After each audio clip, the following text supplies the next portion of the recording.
Good morning. Chapter 7 is called Hard-Boiled Egghead in Skinnybones by Barbara Park. Chapter 7. Sometimes I wonder why I even bother to play baseball at all. I hate the uniforms. I can't throw, and I don't like playing right field. Lately, I've been giving this a lot of thought, and there's only one thing I can come up with. I play for the Caps. Baseball caps are probably the greatest invention of all time. No matter what you look like, as soon as you put on a baseball cap, you automatically look like a ball player. A real ball player, I mean, like Miguel Cabrera or Mike Trout or Clayton Kershaw. I'm not kidding. Even my cat looks a little like Cabrera with a cap on.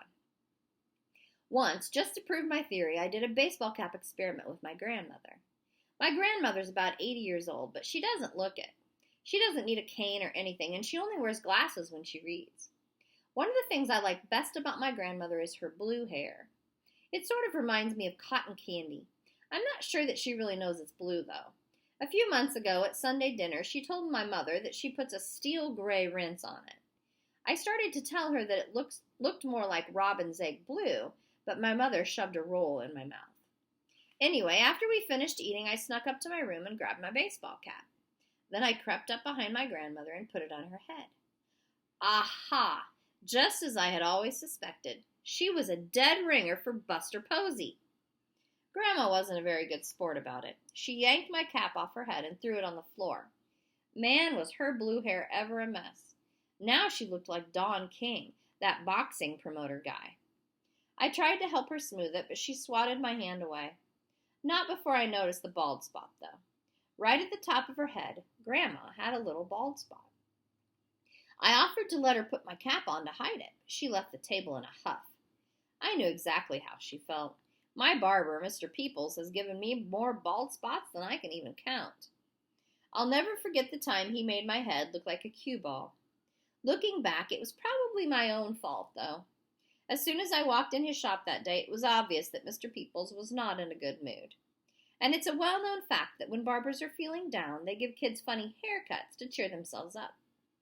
That's why I always try to find out how Mr. Peoples is feeling before I sit down in his chair.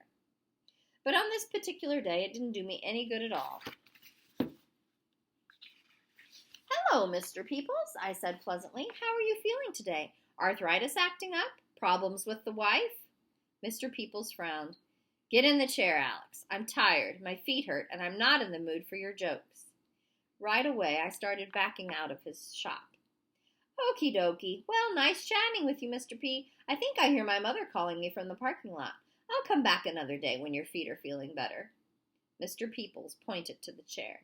"Sit," he ordered. Mr. Peoples has known me since I was 2, so he feels comfortable bossing me around like that. I hesitated. "I don't know, Mr. Peoples. Are you sure? Are you positive you want me to sit down? Because if you're upset about something, I would be happy to leave you alone to gather your thoughts." This time his face got really red. "I said sit," he blustered. Nervously, I climbed into the big vinyl seat. A man holding scissors is not a man to mess with. "Well, okay then, Mr. Peoples, but I really don't need a big haircut today. Mostly all I need is a little trim, just a little bit off the sides, and that's all." Mr. Peoples didn't hear a word I said. He was too busy plugging in his electric clippers. "No, wait, Mr. Peoples," I said quickly. "I really don't think you'll be needing the clippers today. I just need a trim, remember?" His mood wasn't getting better. "Who's the barber here, Alex, you or me?" That's when I decided to be quiet. If there was one thing I didn't want to do, it was to make the guy any grouchier than he already was. Mr. Peoples took his scissors and began snipping at my hair. No, wait. Snipping is the wrong word. The word is hacking. Mr. Peoples started hacking at my hair. "Whoa, you're really going to town there, aren't you, Mr. P? It's getting kind of short, don't you think?" I asked. That's when Mr. Peoples picked up the clippers and began buzzing all around the back of my head. Before I had a chance to protest, he was already heading up toward my left ear. Then, all of a sudden, he stopped cold. "Whoopsie," he said. My stomach turned over inside of me. Of all the words you don't ever want to hear your barber say, whoopsie is right at the top of the list. "Whoopsie? Did you say whoopsie, Mr. Peoples? Whoopsie, as in a mistake has just occurred up there? I looked in the mirror and turned my head. That's when I saw the whoopsie. It was a large round bald spot right over my left ear. Mr. Peoples brushed the area lightly with his fingers. Looks like this haircut might be a little bit shorter than you wanted it, Alex. But at least it will be nice and cool for the summer. My eyes opened wide. The summer? I said. The summer? This is March, Mr. Peoples. The summer is still months away. Mr. Peoples nudged me with his elbow and grinned. That's my point. Get it? Even months from now, this haircut will still be nice and cool. He began to chuckle. Already, he had cheered himself up a ton. He started the clippers again. More? I asked, feeling sick. Well, we can't leave her like this, can we? He said. Gotta even her up, right? I couldn't stand to look anymore, so I covered my eyes with my hands and waited until he was finished. After circling my head with the clippers about 20 more times, he finally shut them off. Slowly, I opened my eyes. No, it couldn't be. My hair was gone. Totally gone, I mean. I looked like a hard-boiled egg with a face. Mr. Peoples dusted the hair off my neck. Well, what do you think? I could barely speak. What do I think about what? About your hair. What do you think about your hair? He asked cheerfully. Stunned, I gazed at my hair lying all over the floor. I think it looked better on my head. That's what I think. Mr. Peoples chuckled some more as he got the broom to sweep it up. I panicked. No, wait, don't! I shouted. Then I jumped down from the chair and started picking up hair clumps and trying to stick them back on my head. I stuffed the rest in my pocket for later reattachment. Mr. Peoples laughed again. By now, he was a regular jolly old elf. You kill me, boy, he roared. Then he held out his hand for the money. I slapped $10 down on the counter and ran home as fast as I could. My mother met me at the door. Look what that man did to me, I yelled, pointing to my head. He's insane, I tell you, insane! Mom covered her mouth with her hand. It was clear that she was trying not to laugh in my face. The good thing about hair is that it always grows back, she managed to say. Yeah, well, that might be the good thing about hair, Mother, I snapped. But exactly what is the good thing about no hair? Finally, my mother started to lose it and hurried out of the room. No, don't go, I need help here, I called. A minute later, she was back wearing sunglasses. I apologize, but the glare coming off your head was blinding, she said with a straight face. Not funny, Mom, I blurted. Not funny. That's when I remembered it. My baseball cap. I had to find my baseball cap. I flew down the hall to my room. Please, please, just let it be where I can find it, I prayed. I opened up my closet door. Yes, for once I had remembered to put it back on the hook where it belonged. Quickly, I put it on my head. It fell down over my eyes. But after adjusting the back strap, I looked in the mirror. Almost at once, I started to settle down. What a relief.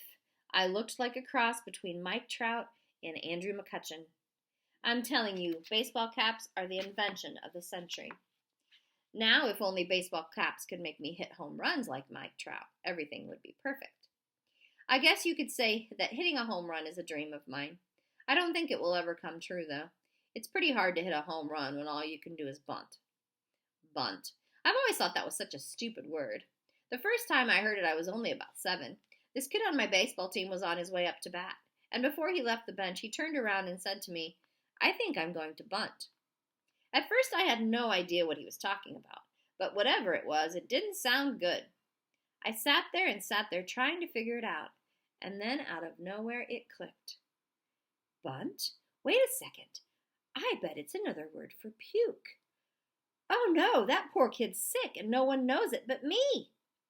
Quickly, I got off the bench and ran over to the coach. Coach! I think Danny Petrillo is going to start bunting any minute, I said frantically. The coach nodded calmly. That's okay, Alex, he said. Don't worry about it. I told him to bunt.